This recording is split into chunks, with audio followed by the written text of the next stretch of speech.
Today I'm going to cover a new feature that was introduced in Cisco Unified Computing System, which is firmware version 2.0 and later, which is connecting to upstream disjointed layer 2 network.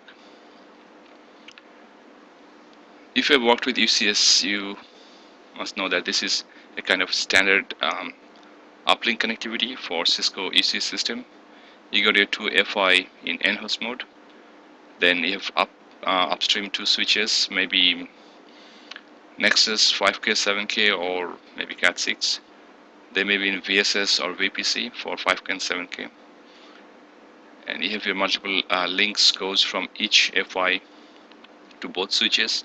And you make a VPC port channel or VSS port channel, single port channel to both switches. If you have got without VPC and without VSS, then you might have to make two different port channels to each switch.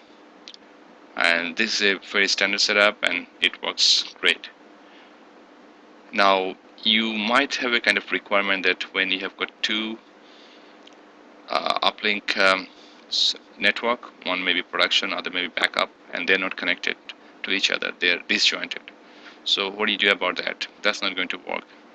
Why it's not going to work in this firmware 1.4 and earlier, and why it will work on the 2.0 and later, we're just going to go through that one right now. So to understand that, I would probably go through few features on n-host mode, the way FIs work. One of them is port pinning. So each server interfaces that you configure on the service profile is pinned to a uplink, a border port. Now in this case there is no port channels, so you got your three uplink ports, which is border interfaces, 18, 19, and 20, which you did configure during your initial configuration. Now if you have a port channel on the uplink, like the previous diagram I showed, then the server interfaces will be pinned to those port channels. Another characteristics is MAC learning. So FIs will not learn MAC from the border interfaces that's connected to the uplink switches. Now it will only learn MAC from the server ports, and you will see those MAC addresses as static on the MAC table. Now second thing is reverse path forwarding. The packets destined to a blade are accepted only by the blade's pinned border interfaces. And again, the second thing is a blade can't send anything out until its MAC address has been learned internally, and there is no kind of unknown unicast flooding like any standard switch in n-host mode. So you can see that these packets coming for the server, once it reaches to the other border interfaces other than the interface pinned to, it will be dropped. It will be only accepted on the interface that's pinned to. That's called reverse path forwarding. And this is probably the most important characteristics of an n-host mode operation, which makes it not workable to connect to a disjointed layer 2 in this firmware 1.4 and above, 1.4 and earlier. So that is, one border interface is elected per fabric interconnect to receive broadcast, multicast, and unknown unicast traffic for all blades. It's not per VLAN, it's not per multicast group. So that makes it impossible to work in a kind of disjointed layer 2 environment. Why? Say you've got a two network, one is production, one is backup or management. I have a customer which had this kind of situation, and they had to be connected to FI. Before this firmware came in, 2.0, they had a kind of interim Nexus 5K in between, so the translation was done by the 5K. Once they have 2.0 firmware upgraded, then they could remove that 5K and they could straight away connect to their upstream disjointed layer 2 networks.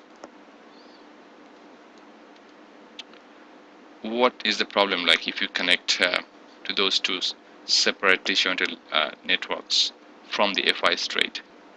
As I mentioned before, that only one interface per FI is selected as a kind of multicast, broadcast, and unknown unicast receiver.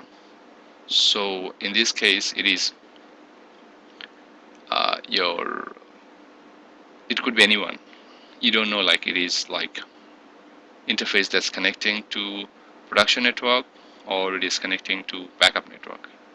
So if it is connecting to production network, then any packets coming from those kind of your multicast, unknown unicast, or broadcast will be dropped from the backup network. And you can't decide, or you can't kind of designate any ports by yourself. This is decided by the switch. To make it work in firmware 2.0 and later, what Cisco has done, they have made that receiver packet for broadcast multicast is per VLAN, not per FIs. So now it works. So only thing on your part, once you design this, you have to kind of make it kind of document or something that which network, which VLAN is coming from, and you have to manually assign that. Previous to 2.0, you didn't have to do anything on the VLAN assignment on the uplinks. It just works because all VLANs are allowed in all uplinks. This is not the case if you're trying to connect to the disjointed layer 2. You'd like to isolate them from one another, and you do it manually. That's your responsibility. And if there is any configuration issue, that will come up as a kind of warning or error. How do you do that? So if you go into the LAN tab in firmware 2.0, you'll see there's a LAN cloud was there before also. There's a new kind of link which is at the bottom right hand corner, LAN uplink manager. This new one. If you click that, then it'll come up something like this. So in this interface, you assign the VLANs to the uplinks. Now we select the VLANs tab from the top, then the fabric A. You have to do the same thing on both fabrics, A and B. You select the interface, select the VLANs, add to VLANs. And if you see there is kind of mistake, you can always remove them, remove from VLANs. It's pretty easy and straight. Only thing you have to just keep in mind the VLANs to which interface you are assigning. And you do the same, and also you need to kind of you can assign the native VLANs, like you've got different native VLANs on different your production and backup network. You repeat the same thing for fabric A and fabric B. Once that is done, it works pretty straight.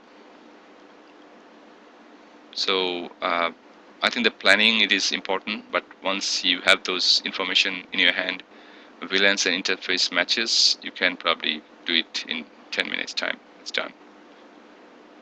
In this example, there is no port channel, but if you have a port channel, probably you'll assign the VLANs to the port channels instead of the interfaces.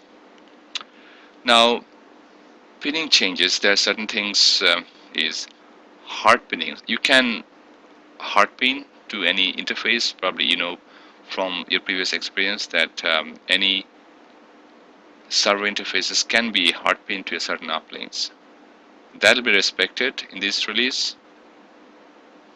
But if you don't have that VLAN, there will be a kind of configuration warning.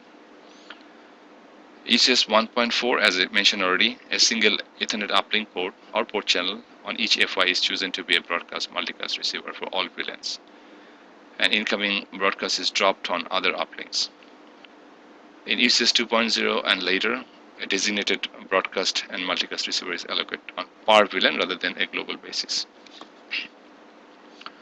So when will be a configuration warning or notification? Once you're removing a VLAN required by the hard pinning vNic from an uplink interface, that will give a kind of configuration warning. And removing all member uplinks interfaces from a disjointed VLAN results in a notification to the user to convey that VLAN would be deployed on all uplink interfaces, which is probably expected. So this is the kind of snapshot once you remove that interface. So it gives a kind of error message saying that this is what's going to happen because you've got a hard pinned interface and it's not available on the uplink. And also same thing, if you remove the VLAN, it'll give a kind of warning. That's all. If you have any query or any kind of feedback, feel free to email and I'll be very glad to get back to you. And thank you for watching this.